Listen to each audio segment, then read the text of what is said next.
Dan kami percaya Engkau juga memberkati kami lewat firman Allah.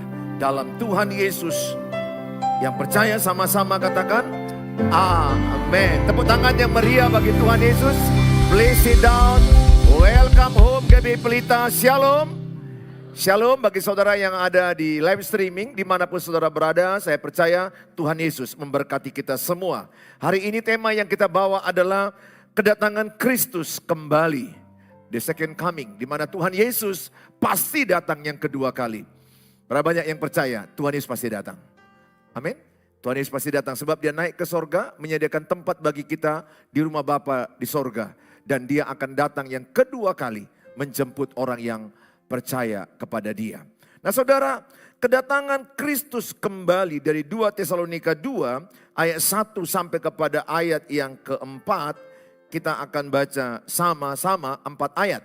Mari sama-sama kita baca 2 Tesalonika 2 ayat 1 sampai 4. 1, 2, ya.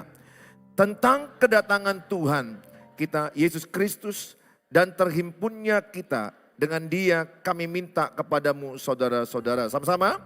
Supaya kamu jangan lekas bingung dan gelisah, baik oleh ilham roh maupun oleh pemberitaan atau surat yang dikatakan dari kami. Seolah-olah hari Tuhan telah tiba. Janganlah kamu memberi dirimu disesatkan orang dengan cara yang bagaimanapun juga. Sebab sebelum hari itu haruslah datang dahulu murtad. Dan haruslah dinyatakan dahulu manusia durhaka yang harus binasa. 4. Yaitu lawan yang meninggikan diri di atas segala yang disebut atau yang disembah sebagai Allah. Bahkan ia duduk di bait Allah dan mau menyatakan diri sebagai Allah. Saudara yang saya kasihi, apa yang akan terjadi sebelum Kristus datang? Yang pertama adalah muncul kesesatan. Saudara, jangan heran pada ayat 2 dikatakan dengan jelas. Pada ayat yang kedua, supaya kamu jangan lekas bingung dan gelisah, baik oleh ilham roh maupun oleh pemberitaan atau surat yang dikatakan dari kami. Seolah-olah hari Tuhan telah tiba. Saudara, dalam suratan Tesalonika ini Rasul Paulus mengingatkan jemaat Tesalonika bahwa Tuhan Yesus belum datang yang kedua kali. Karena sudah mulai masuk guru-guru penyesat kepada banyak jemaat di Tesalonika bahwa Tuhan telah datang. Nah saya mau sampaikan sama saudara, saudara gak usah bingung kapan Tuhan datang. Gak ada yang tahu karena dia datang bagaikan pencuri. Tidak ada seorang pun tahu kapan Tuhan datang. Saudara jangan percaya kalau ada orang menebak tanggal-tanggal Tuhan datang. Kalau sudah mulai ada orang berkata 2030 Tuhan datang. Kemarin itu banyak berita 2020 kan 2020. Banyak orang menebak wah 2020 Tuhan datang. Sekarang 2025 Tuhan tidak datang. Nanti akan ada lagi menebak 2030 Tuhan datang. Ada yang belum menikah, kasihan juga belum menikah. Ya nggak ada hubungan ke situ. Tapi saya mau katakan sama saudara, jangan saudara terjebak dengan pengajaran sesat yang mengarahkan tanggal-tanggal Tuhan datang. Yang pasti tidak seorang pun tahu kapan Tuhan datang. Hanya Bapa yang tahu.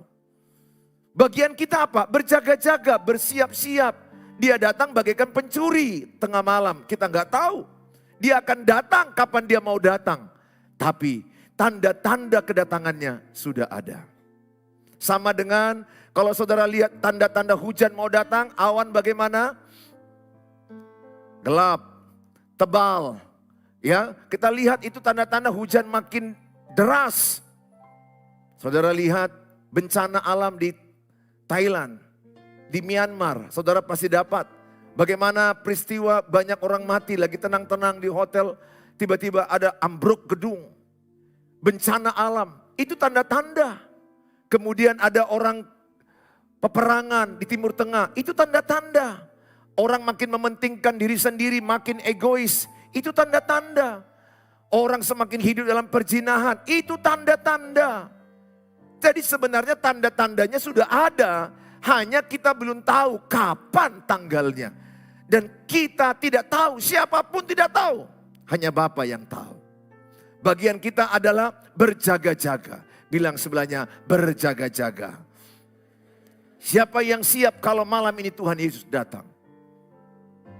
Kalau malam ini Tuhan Yesus datang tiba-tiba.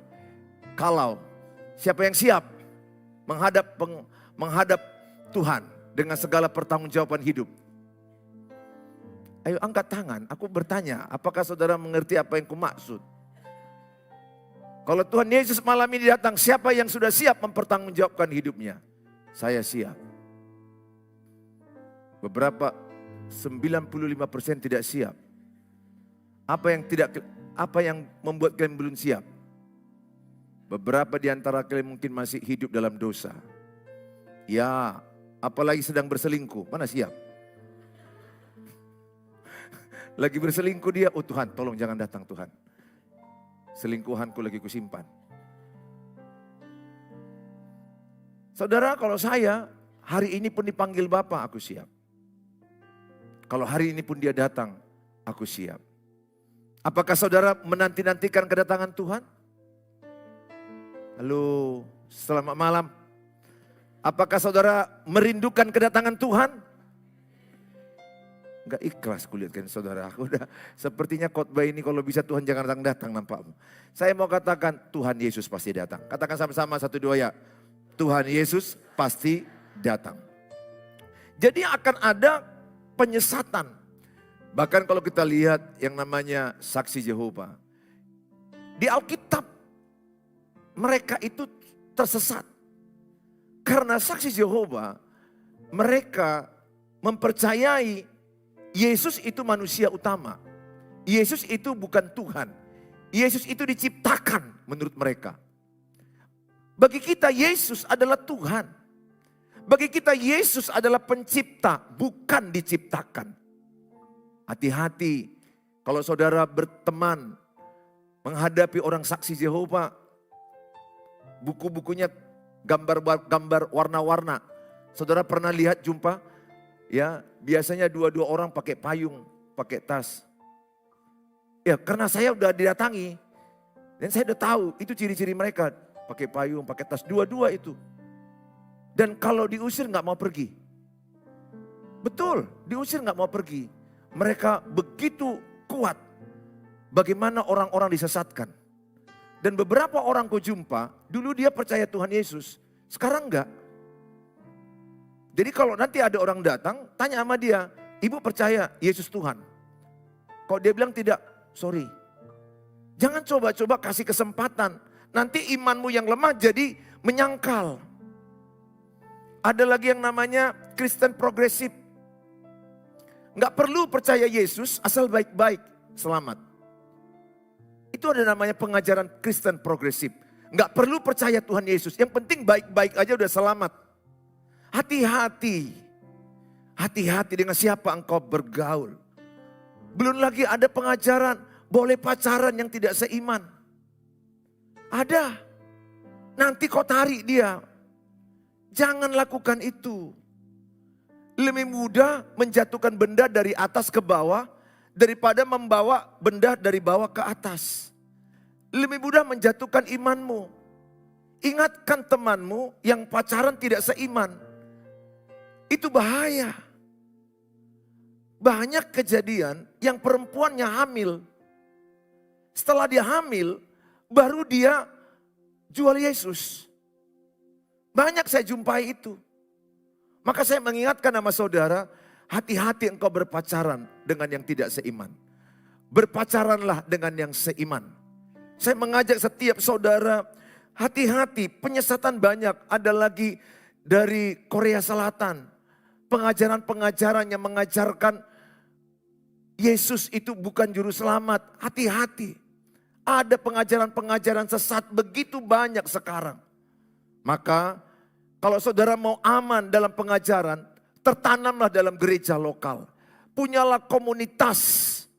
Maka kalau saudara dalam komunitas, ada yang menjagai saudara. Biasanya yang tersesat itu adalah orang yang sendirian. Ingat ketika engkau berjalan sendirian, engkau lebih mudah tersesat. Tapi ketika ada teman-temanmu akan ada mengingatkan, ini salah, jangan pergi. Makanya milikilah di gereja, engkau punya keluarga rohani, Aiker keluarga rohaniku. Supaya ada menjagaimu. Mana tahu engkau jatuh cinta dengan orang yang tidak seiman.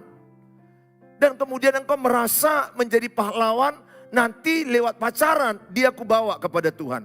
Yang saya lihat justru dia menjual Tuhan. Lihat fenomena yang sekarang ini, banyak artis yang mulai murtad, mulai meninggalkan Tuhan Yesus. Viral kan? Saudara lihat nggak di FYP-mu? Kalau lihat dari wajahmu memang nggak wajah-wajah sosmed. Wajah-wajah Alkitab semua. Instagram no. Facebook no, TikTok no. Alkitab yes. Sehingga khotbahku nggak nyambung sama kalian. Karena kalian kulihat tadi bengong. Ya. Apapun ku bilang berita itu nggak tahu. Berita gempa pun nggak tahu. Myanmar banyak meninggal di Thailand pun kalian nggak tahu. Karena kalian hanya baca Alkitab dan kuliah, baca Alkitab dan kuliah. Untung pendetamu ini adalah pendeta pergaulan. Sehingga aku tahu, lihat artis-artis banyak nggak yang murtad sekarang? Saudara tahu? Seorang dokter, lihat, viral. Saya percaya orang yang murtad itu adalah orang yang tidak berakar imannya. Orang yang berakar imannya mengenal Tuhan Yesus, tidak mungkin dia pindah. Jadi saya gak heran kalau imanmu tidak berakar, engkau pun bisa pindah. Makanya kenal Tuhan Yesus. Seorang ibu yang udah hamil dan dia akhirnya bingung mau pindah agama atau mempertahankan anak tanpa ayah. Saya tak jawab, lebih bagus ibu, anakmu ini tanpa ayah tapi ke sorga. Karena jalan ke sorga itu Tuhan Yesus. Yohanes 14:6, akulah jalan kebenaran dan hidup. Tidak seorang pun sampai kepada Bapa kalau tidak melalui aku. Jadi saudara harus tegak, tidak boleh jual iman. Tidak boleh menyangkal Yesus karena jabatan. Adakah orang menyangkal Yesus karena jabatan? Adakah jual salib karena jabatan? Adakah jual salib karena menikah? Adakah jual salib karena harta? Saudara, saya beriman setiap saudara. Sekali engkau ikut Yesus, tertanam sampai mati kau ikut Yesus. Karena tidak ada arti hartamu tanpa Yesus. Tapi lihat orang sekarang lagi viral. Begitu banyak orang menjual imannya. Rasul Paulus mengingatkan jemaat Tesalonika, jangan percaya pengajaran sesat yang mengatakan Yesus telah datang. Pengajaran sesat yang mengatakan baik-baik saja tanpa Yesus bisa selamat. No, orang yang tidak percaya Tuhan Yesus, walaupun sebaik apapun dia tidak selamat. Keselamatan itu hanya dalam Tuhan Yesus, saudara. Yang kedua, kita lihat munculnya kemurtatan. Ini yang banyak sekarang terjadi. Ayat 3, janganlah kamu memberi dirimu disesatkan orang dengan cara yang bagaimanapun juga. Sebab sebelum hari itu haruslah datang dahulu murtad. Dan haruslah dinyatakan dahulu manusia durhaka yang harus binasa. Aku berdoa saudara tidak ada yang binasa. Hidup di dunia ini sebentar, 70-80 tahun. Lebih baik engkau tidak menikah. Kalau memang situasi lingkunganmu gak ada seiman. Beberapa orang menghubungi saya, Pak Pendeta, lingkungan saya tidak ada yang Kristen. Lingkungan saya non-Kristen. Apakah saya bertahan ini Pak Pendeta? Saya bilang, tahankan. Lebih bagus engkau tidak menikah daripada engkau menikah menjual salib. Karena hidup ini akan berakhir. Hidup ini akan selesai. Tapi aku percaya di sorga yang kekal, hidup selama-lamanya tidak akan pernah berakhir. Amin saudara. Saya berdoa setiap saudara, adik-adikku, anak-anakku perempuan. Berapa banyak yang mau menjaga imannya. Jangan coba-coba pacaran yang tidak seiman. Walaupun kau lihat dia orangnya ganteng, orangnya baik, orangnya kaya. Ini entah kenapa pula yang dijumpai orang yang tidak seiman lebih baik pula. Ada yang bilang sama saya, Pak Pendeta bilang seiman. Kulihat yang seiman brengsek semua. Playboy. Di sana satu, sini satu. Memang satu, tapi di mana-mana. Tapi yang ini Pak Pendeta, tidak seiman, tapi baik. Antara aku makanan, perhatian, dengar ceritaku. Ada beberapa orang yang seiman tapi rusak. Saya berdoa sama saudara. Saudara mendapatkan pasangan yang sepadan, yang takut akan Tuhan. Saudara, ayat ini berkata, akan ada orang murtad. Maka jangan pernah kagumi artis-artis. Wah, sekali nanti kau kagumi artis itu pindah agama, kau juga ikut pindah. No, jangan kagum. Ini lagi viral beberapa orang yang menjual salib Yesus. Mereka lagi keras-kerasnya ke sana. Saya mau katakan sama saudara, siapapun yang akan mendatangimu, dengan iman engkau berkata, aku percaya Tuhan Yesus. Dan jangan pernah mencoba hubungan yang tidak seiman. Saudara yang saya kasihi, yang berikutnya adalah munculnya roh antikristus. Dalam ayat yang keempat, 2 Tesalonika 2 ayat yang keempat, yaitu lawan yang meninggikan diri di atas segala yang disebut atau yang disembah sebagai Allah. Bahkan ia duduk di bait Allah dan mau menyatakan diri sebagai Allah.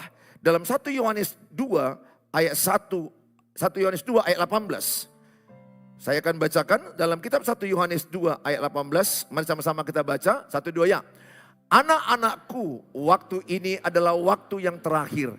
Dan seperti yang telah kamu dengar, seorang antikristus akan datang. Sekarang telah bangkit banyak antikristus. Itulah tandanya bahwa waktu ini benar-benar adalah waktu yang terakhir. Saudara, akan datang penyesat. Yang kedua, akan banyak orang murtad. Yang ketiga dikatakan adalah akan muncul antikristus. Siapakah antikristus? Orang yang tidak percaya kepada Kristus. Orang yang menolak Kristus adalah Tuhan. Orang-orang yang berkata Kristus itu bukan Tuhan, itu antikristus.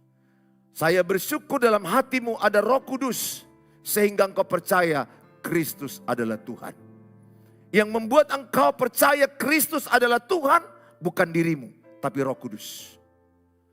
Tidak ada manusia yang bisa percaya Kristus Tuhan kalau bukan pekerjaan Roh Kudus. Aku bersyukur engkau percaya Kristus Tuhan. Pesanku samamu, pikullah salibmu sampai kematian. Pesanku samamu, jangan pernah jual imanmu kepada apapun. Dan jauh lebih baik, jangan pernah mencoba-coba pacaran yang tidak seiman. Jangan kasih kesempatan, khususnya bagi engkau anak putriku yang kukasihi. Karena kalau engkau sudah hamil, maka engkau biasanya akan menyerah. Beberapa orang teman-teman kerjaku, mereka bilang, setelah aku hamil, aku jual imanku. Karena aku menyerah, aku tidak tega anakku lahir tanpa ayah. Supaya ada ayah, maka saya menjual salib. Menjual iman. Enggak satu, enggak dua, enggak tiga. Kalau ada temanmu yang lagi pacaran tidak seiman, tarik dia. Ingatkan dia. Ingatkan dia. Bahkan yang laki-laki pun. Setelah dia berangkat kuliah ke Bandung, hamil dibuat dia. Dia bertanggung jawab. Dan mau tidak mau dia menjual imannya. Saya sedih juga lihat teman seperjuangan. Khususnya dari kampungku di Nias. Agak banyak ini kulihatnya kalau berangkat ke Jambi, ke Aceh, ke beberapa daerah-daerah yang non-Kristen. Beberapa orang tinggal sama saya. Dan mereka berangkat ke daerah-daerah yang saya bilang tadi, yang mayoritas. Dan akibatnya mereka bilang, Pak Suheri, aku tidak lagi Kristen. Hatiku sedih. Saya berteman di Facebook, saya lihat foto-foto dia.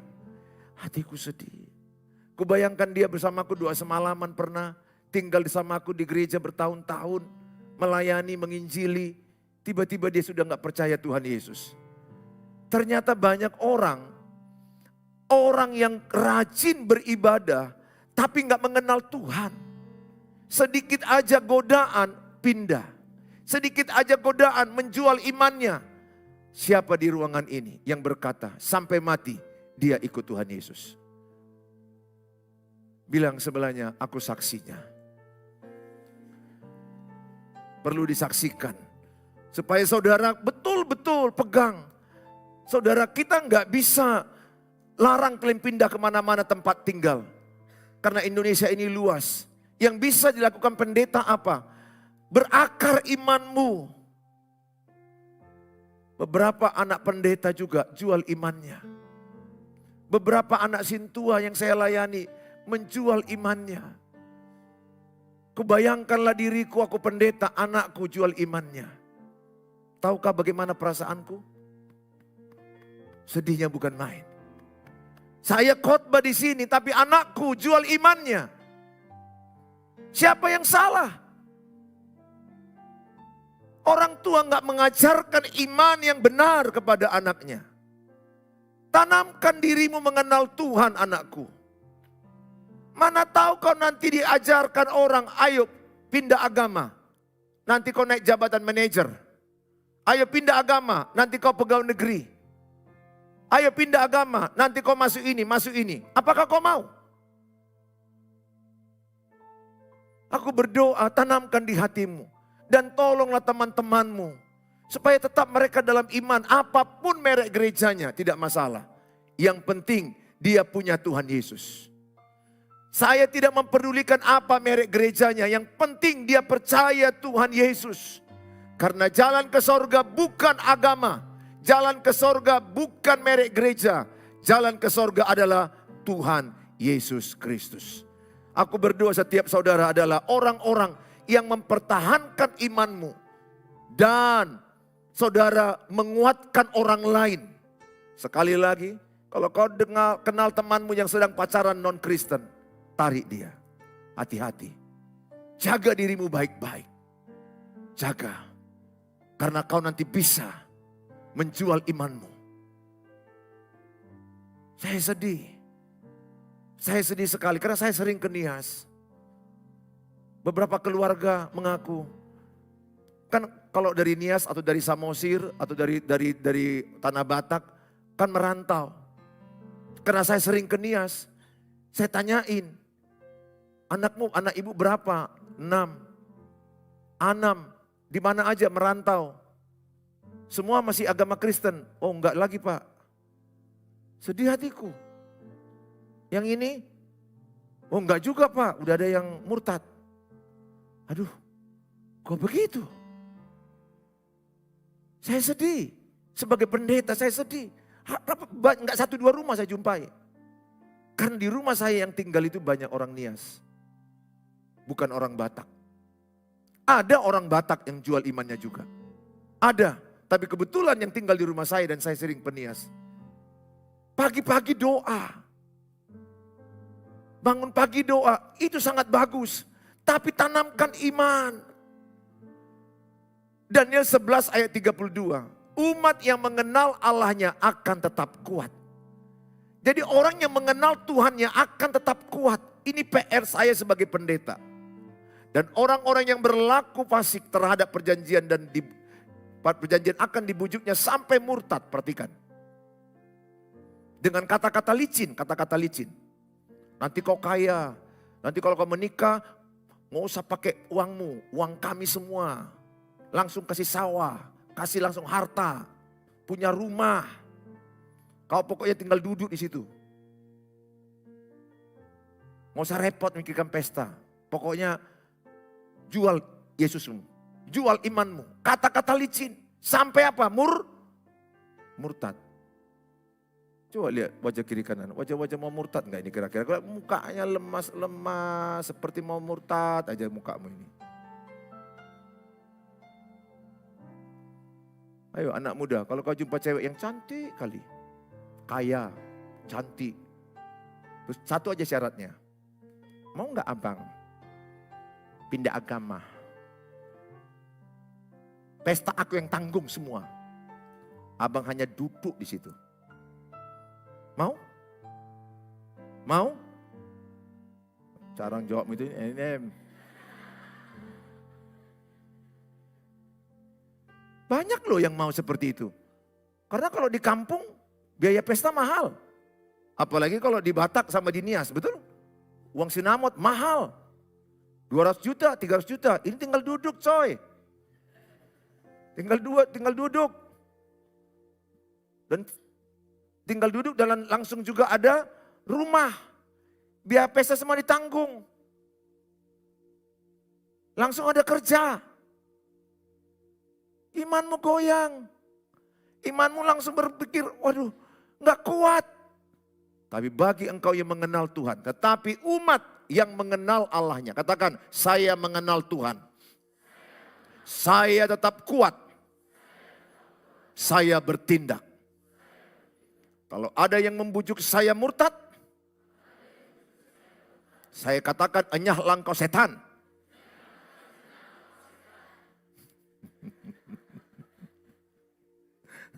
Ya, dengar ya, mana tahu ada yang bujuk-bujukmu.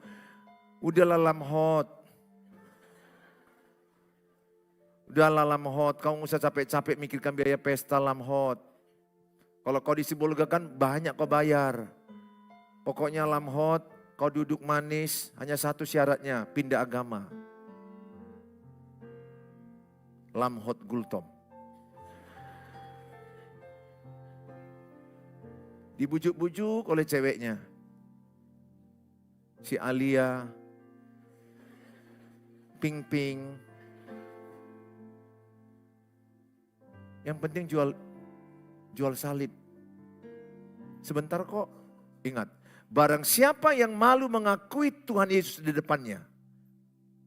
Di depan orang. Maka engkau juga enggak diakui jadi anaknya. Jangan malu mengaku engkau pengikut Kristus. Kalau orang bertanya kepadamu, apa agama? Saya agama Kristen. Bukan Nasrani ya. Lebih bagus kau bilang Kristen. I am Christian. Saya pengikut Kristus. Jangan mau pengikut Kristus. Jangan. Kau harus wajahmu dengan iman berkata, I am Christian. Saya pengikut Kristus. Dan kita sama-sama belajar kalau berdoa depan orang jangan malu-malu. Doa dalam nama Tuhan Yesus. Gak perlu engkau malu-malu berdoa. Kalau engkau malu mengakui Tuhan Yesus di depan orang, Tuhan pun gak mengakui engkau. Ingat itu. Kau gak boleh malu mengaku itu. Kalau engkau doa makan depan orang, doa aja sebagai orang Kristen. I am Christian. Pengikut Kristus sebelum makan berdoa. Tapi gak usah terlalu juga doamu aneh-aneh. Kau jadi doa syafaat, doa peperangan di situ, gak usah.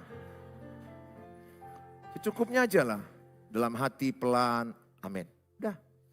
Mau? Amin? Walaupun kiri kananmu orang non-Kristen. Jangan ganggu agama mereka. Mereka juga gak ganggu imanmu. Hormati iman mereka, mereka menghormati imanmu. Engkau berdoa. Yang paling penting adalah perubahan hidupmu. Saudara, apa yang perlu kita lakukan menjelang kedatangan Tuhan Yesus? Ini yang penting. Yang pertama adalah hidup dalam kekudusan. Hidup dalam kekudusan. Yang kedua adalah hidup dalam kebenaran. Betul, kita nggak tahu Tuhan Yesus kapan datang. Kita hanya disuruh Tuhan berjaga-jagalah. Kedatangan Tuhan bagaikan pencuri. Tidak seorang pun tahu. Nanti malam Tuhan Yesus bisa datang. Tapi pesanku sama saudara, berjaga-jagalah. Kapanpun Tuhan datang, engkau sudah siap. Saudara, persiapkan dirimu dengan hidup dalam kekudusan. 1 Korintus pasal yang ke-6. 1 Korintus 3 ayat 16. 1 Korintus 3 ayat 16. Sama-sama. Kita baca 1, 2 ya.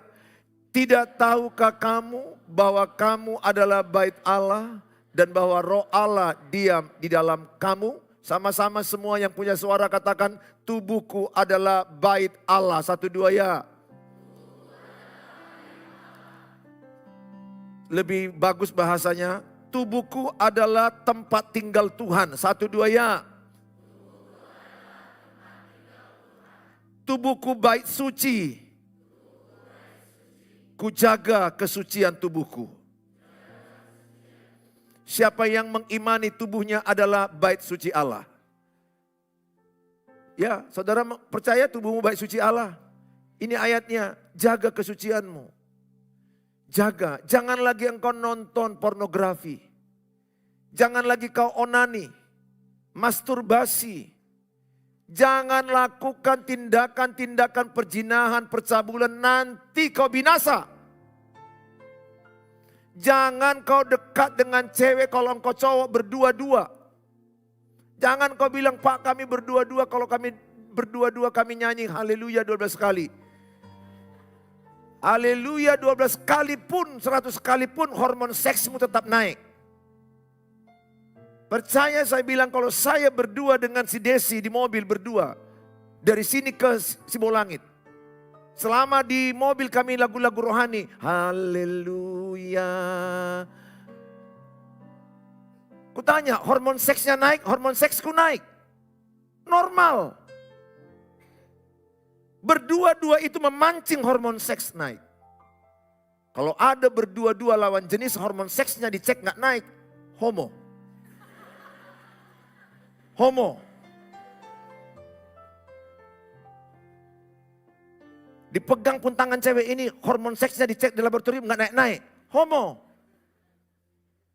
Aku dekat kayak gini aja masih Desi bisa naik 3 menit aja. Berdua, apalagi berdua, diskusi, makan-makan. Gimana kabarmu? Lihat-lihatan. Karena Tuhan menjadikan dia dan saya ada hormon seks. Dalam tubuhmu ada hormon seks. Siapa yang percaya dalam tubuhnya ada hormon seks? Yang gak ada terbuat dari malaikat atau batu maju ke depan. Semua di ruangan ini punya hormon seks. Jaga. Bayangkan kalau Tuhan Yesus datang, kau lagi berzina di kamar. Masuk surga enggak? Enggak, jawab dulu, masuk surga enggak? Kau lagi bugil sama bapak orang lain, cobalah. Kau pelakor lagi bugil, Tuhan Yesus datang. Ke surga enggak kau? Tuhan Yesus datang. I'm not ready. Aku belum siap.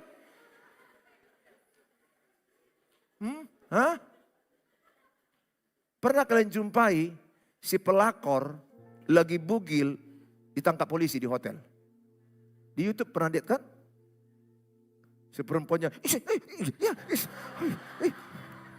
ada lagi nggak berani. Aduh.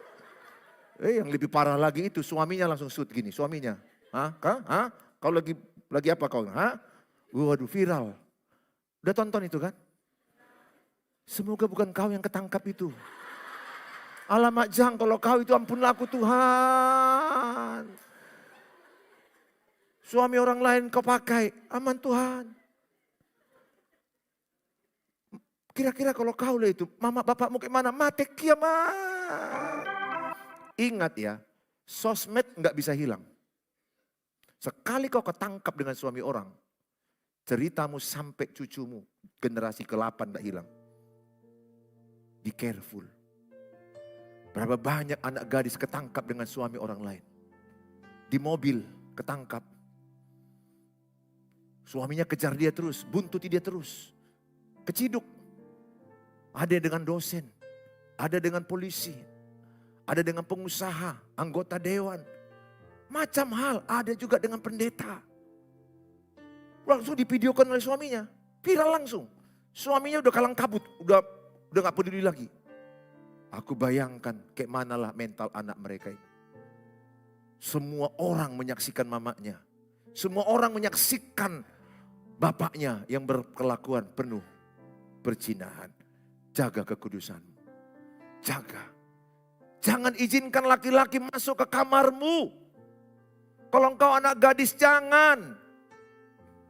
Jangan kasih. Walaupun dia bilang sebentar aja lihat catatan. Ku catat kau bilang.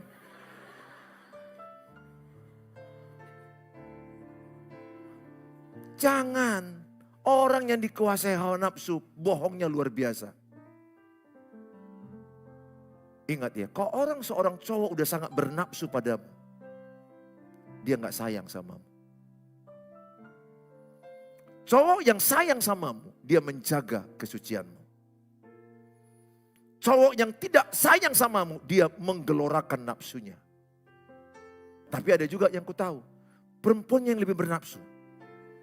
Si laki-lakinya diam-diam, janganlah deh, janganlah deh. Enggak, cium aku katanya. Ada loh perempuan yang lebih bernafsu. Oh Tuhan, akhir zaman itu. Tanda-tanda akhir zaman. Dia yang lebih mengejar cowok itu. Aku cinta padamu. Kau kayak mana? Cowoknya diam aja. Ingat ya, lebih baik perempuan itu dikejar daripada mengejar. Ya, kalau lebih baik, perhatikan baik. Kalau kau mengejar dia, pas dalam pernikahan nanti, kau yang ngejar aku. Pasti diucapkan dia, 100%. Dengar si pengejar cinta. Beberapa di wajahmu pengejar cinta ini. Karena cowok itu agak tell me, telah mikir. Kau terus aja dan agak dodong juga sedikit kau kejar. Dan kau berharap kau dicintai. Dengar, kalau cewek pengejar cowok, saya hanya katakan engkau terima apa yang saya bilang ini. Pasti terjadi. Dia pasti katakan samamu ketika menikah. Jangan macam-macam ya, kau yang ngejar aku. Kau yang kejar aku tidak cinta kau. Kau kejar aku. Terus kau kasih makanan, GoFood. Terus hadiah. Ulang tahun, pasca ulang tahun. Ulang tahun aja 3 kadomu bayangkan. Kayak pasca. Saya hanya berdoa sama saudara. Jaga kesucianmu. 1 Korintus 6 ayat yang ke-16. 1 Korintus 6 ayat yang ke-15 sampai ke-18. Sama-sama kita baca 1-2 ya. Tidak tahukah kamu bahwa tubuhmu adalah anggota Kristus? Akan kuambil ke anggota Kristus untuk menyerahkannya kepada percabulan? Sekali-kali tidak. Atau tidak tahukah kamu bahwa siapa yang mengikatkan dirinya pada perempuan cabul menjadi satu tubuh dengan dia?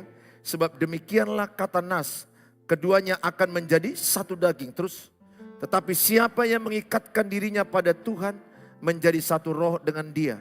Jauhkanlah dirimu dari percabulan. Sama-sama 18 1-2 ya. Jauhkanlah dirimu dari percabulan. Setiap dosa lain yang dilakukan manusia terjadi di luar dirinya. Tetapi orang yang melakukan percabulan berdosa terhadap dirinya. Jadi kalau saya melakukan dosa percabulan mengikat diri saya. Di dalam diri saya. Dosa yang lain tidak. Dosa percabulan mengikat. Artinya apa? Sebelah kiri adalah wanita cabul. Sebelah kanan adalah Tuhan. Kalau saya mengikatkan diri dengan wanita cabul ini, maka saya satu daging dengan dia. Makanya lihat lagi orang bercabul payah pisah. Maaf, orang yang sudah melakukan hubungan seks suami istri padahal belum menikah. Atau melakukan hubungan seks bukan suaminya. Orang seperti ini terikatnya bukan main. Maka lihat suami-suami yang berselingkuh. Dia payah melepaskan wanita selingkuhannya. Kenapa? Karena mengikat. Dengar anakku. Kalau engkau jumpai suami yang suka selingkuh. Dia payah melepaskan selingkuhan itu. Karena ada roh yang mengikat dia. Ini ayatnya. Mengikat. Dia nggak bisa bebas. Karena dia sudah terikat dengan kedagingan wanita ini. Mereka ada satu daging percabulan. Nah, kalau saya mengikatkan diri kepada Tuhan, maka saya bersatu dengan roh Tuhan. Tergantung pilihan saya mengikatkan kepada perzinahan percabulan, atau saya mengikatkan diri kepada Tuhan. Maka aku berdoa kepadamu anak gadis, temukanlah cowok yang menjaga kekudusan hubungan kalian. Sehingga waktu pacaran kalian tidak pegangan tangan, tidak ciuman bibir, tidak berteman, berkomunitas, dibimbing dengan dalam kekudusan sampai diberkati baru melakukan seks. Kalau tidak nanti itu bahaya dalam pernikahan. Ingat, seorang wanita yang berzina, bercabul dengan seorang bapak-bapak, terikat. Otaknya ke situ terus, pikirannya ke situ terus. Mengikat, perzinahan itu adalah spirit yang mengikat. Jaga dirimu. Ikatkan dirimu kepada Tuhan. Supaya engkau meninggalkan perzinahan. Ingat, semakin engkau mendekat kepada Tuhan, semakin engkau menjauh kepada dosa. Semakin engkau mendekatkan diri kepada percabulan, semakin jauh dari Tuhan. Aku bersyukur malam ini kau mendekatkan diri ke Tuhan. Tapi aku tahu beberapa di antaramu jatuh onani, masturbasi, pornografi. Mungkin engkau terlanjur hubungan seks suami istri. Dengar, Tuhan mengasihimu. Tuhan sayang samamu.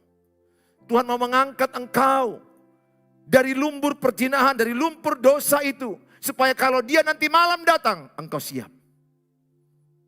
Supaya ketika Tuhan Yesus datang, maunya seperti ini, kau lagi ibadah. Wah, Tuhan datang, kan indah. Tapi jangan pula kau lagi tidur, Tuhan Yesus lagi datang, janganlah. Tuhan bilang kau di situ ya, kau yang lain terangkan. Bercanda saja. Tapi saya mau katakan kepada saudara, betapa indah kalau engkau lagi baca Alkitab, Tuhan datang. Engkau lagi melayani Tuhan, Tuhan datang. Kau lagi kuliah dan kerja baik-baik, Tuhan datang. Betapa sedihnya kalau engkau lagi ciuman di kamar kos, Tuhan datang. Betapa hancurnya hidupmu. Jangan kau bilangkan ini gak mungkin terjadi. Kedatangan Tuhan bagaikan pencuri, tidak seorang pun tahu. Anakku, seks senang-senang sekejap, tapi upahnya mematikan. Perselingkuhan senang sebentar, akibatnya kehancuran. Life is choice. Aku menawarkan padamu, jagalah tubuhmu baik suci Tuhan. Jangan izinkan bibirmu dicium laki-laki. Jangan biarkan tanganmu diremas-remas dia. Jangan biarkan tubuhmu dipegang dia. Kau harus sadar, tubuhmu rumah Tuhan. Kalau kau juga gak sadar, Tuhan akan bilang samamu, Pendeta Suheri udah ingatkan kau. Tapi kau keras hati, masuklah engkau ke neraka. Itu urusanmu dengan Tuhan. Urusanku udah selesai. Aku ingatkan dirimu sebagai hamba Tuhan. Dan tidak kebetulan kau datang. Supaya kau berhenti dari perzinahan. Dari percabulan. Loh. Banyak orang yang jatuh di situ. Tapi Tuhan hari ini enggak kebetulan. Engkau datang agar engkau menjaga tubuhmu. Menjaga dirimu. Takut akan Tuhan. Anakku laki-laki berhenti onani. Masturbasi. Pornografi. Berhenti. Kalau tidak hancur. Bahkan engkau kalau udah menikah pun jangan lakukan dosa-dosa itu. Nonton bulu film. Oh aku udah punya istri kok nonton bulu film. Itu tayangan seperti hewan. Di blue film itu yang dipertontonkan adalah seks dengan seperti gaya hewan. Dan beberapa ibu-ibu nangis ke saya karena suaminya minta dipraktekkan seperti hewan itu. Dia insecure. Dia nggak siap melayani suaminya seperti hewan. Dia tidak mau. Akhirnya hubungan bermasalah. Please, jangan kau rekam di otakmu film-film porno. Itu akan mengikat. Kau tidak akan bisa lepas dibuat dia. Kau melihat wanita gak bisa baik-baik. Kau melihat wanita itu seperti transparan. Kenapa? Karena di otakmu seks terus. Jangan besar-besarkan seks. Jangan besar agung-agungkan seks. Kuasai nafsumu. Kuasai dirimu. Percaya saya katakan. Roh Tuhan yang ada padamu lebih besar dari dunia ini. Aku berdoa setiap saudara. Jaga kesucianmu. Jaga kekudusanmu. Hidup dalam kebenaran. Siapkan dirimu. Tuhan pasti datang. Tepuk tangan bagi Tuhan Yesus.